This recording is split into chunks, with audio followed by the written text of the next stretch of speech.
इंसानों के पास एक अनोखी काबिलियत है। हम भाषा इस्तेमाल करते हैं।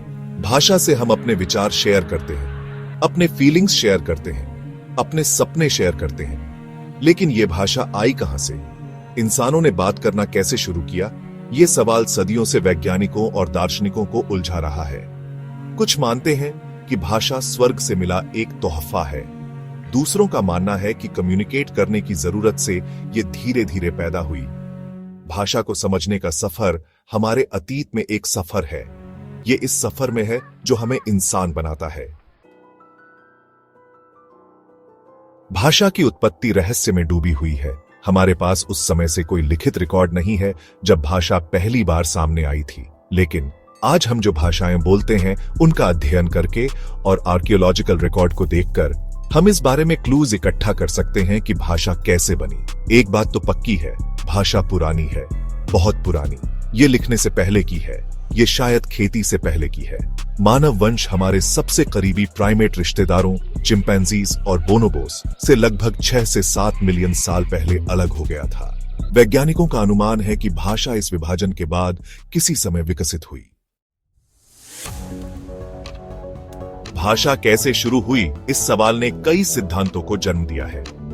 हालांकि हम शायद कभी भी सटीक उत्तर नहीं जान पाएंगे। ये सिद्धांत आकर्षक संभावनाएं प्रदान करते हैं। भाषा की उत्पत्ति की व्याख्या करने के शुरुआती प्रयासों में से एक बो-वाव थ्योरी है। इस सिद्धांत से पता चलता है कि भाषा मनुष्यों द्वारा प्रकृति की ध्वनियों की नकल से उत्पन्न हुई है। शुरुआती मनुष्यों की कल्पना कीजिए जो अपने आसपास के जानवरों की आवाजों की नकल कर रहे हैं, कुत्ते के भौंकने, पक्षियों के चहचहाने की।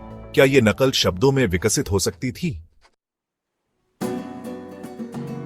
एक और दिलचस्प सिद्धांत यो ही हो थ्योरी है।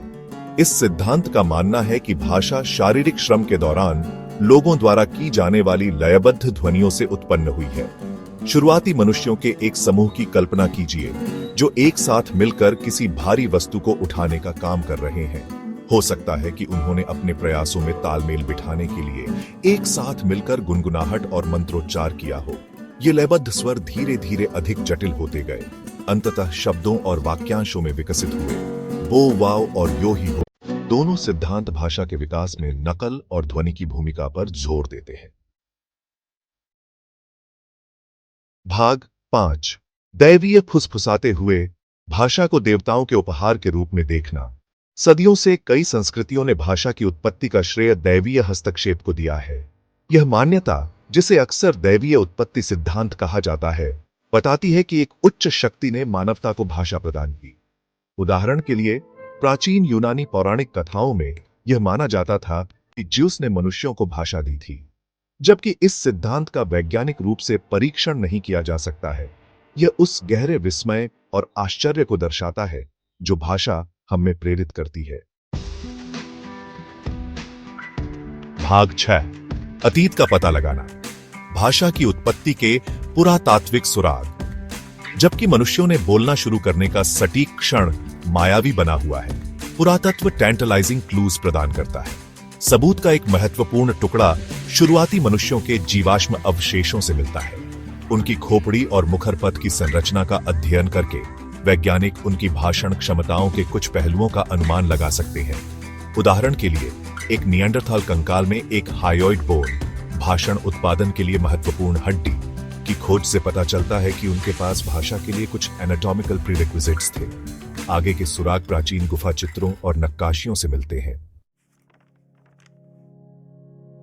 भाग 7, भाषा की पहेली, इसके विकास की जटिलता को अपनाना। इन पेचीदा सुरागों के बावजूद कोई भी सिद्धांत पूरी तरह से भाषा की उत्पत्ति की व्याख्या नहीं करता है। भाषा अविश्वसनीय रूप से जटिल है। इसमें न केवल स्वर बल्कि व्याकरण, वाक्य रचना और शब्दार्थ भी शामिल हैं। शब्दों को सार्थक तरीकों से संयोजित करने की क्षमता। यह संभावना है कि भाषा एक क्रमिक और जटिल प्रक्रिया के माध्यम से उभरी, जिसमें कई कारक शामिल थे। शायद शुरुआती मनुष्यों ने ध्वनियों की नकल करके शुरुआत की, जैसा कि बो-वाव सिद्धांत द्वारा सुझाया गया है। फिर जैसे जैसे वे अधिक जटिल सामाजिक संपर्क और सहकारी कार्यों में शामिल होने लगे, उनके स्वर अधिक जटिल होते गए।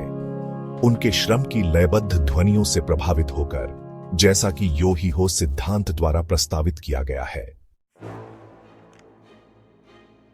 भाग 8 सिद्धांतों की एक टेपेस्ट्री, भाषा की कहानी को एक साथ बुनना। भाषा का विकास जैविक विकास, सामाजिक दबावों और संज्ञानात्मक प्रगति का संगम था।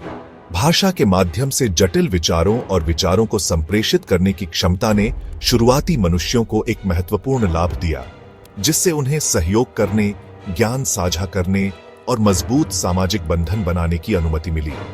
हालांकि भाषा की उत्पत्ति का रहस्य पूरी तरह से कभी नहीं सुलझाया जा सकता है। विभिन्न सिद्धांतों और पुरातात्विक साक्ष्यों की खोज हमें मानव संचार की लंबी और आकर्षक यात्रा की सराहना करने की अनुमति देती है। आप क्या सोचते हैं? भाषा कैसे शुरू हुई?